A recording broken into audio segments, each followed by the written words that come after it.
Charles Brantley with the discussion thread video blog on integration. The first Christian was briefly describe what's meant by the integrated model. The Christian integrative counseling is an approach to counseling which combines the core principles of Christianity with the field of counseling. It's viewed through the lens of a biblical worldview. What are some specific ways that professional counseling can be integrated with a biblical worldview?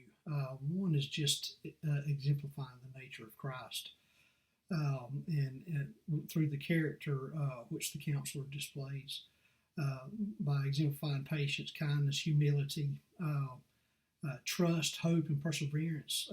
Those are attributes of the Christian life, and that's one way that you can integrate that as a biblical worldview.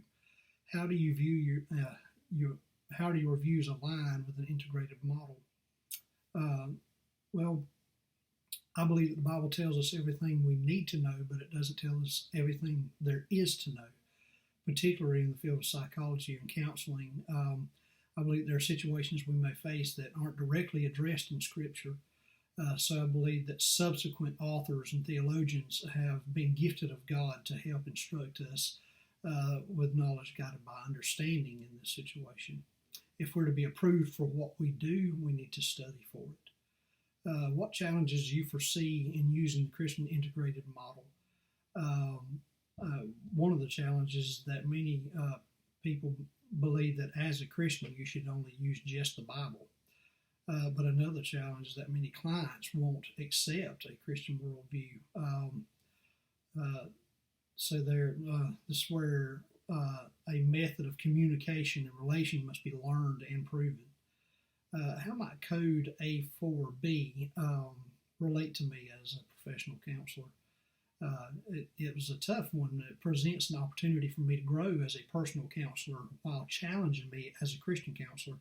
From one perspective, I'd be excited to help someone navigate away from who others want them to be to a more honest and unique identity for themselves. For another, it'd be difficult if their chosen identity were contrary to God's intention.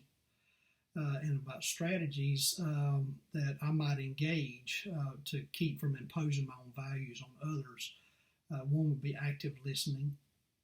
Another would be to avoid the "what would you do" or "how would you feel" answers, and focus conversation on the individual and prevent transference. And I'm not there to help them become me. I'm there to help them be honest with themselves. In Introduction to Counseling, the author states that instead of a series of counseling tools and techniques, Jones and Buttman suggest a concept that they call imaging the character of God. And this suggests that by displaying his character, we may operate in biblical counsel through a non-biased way.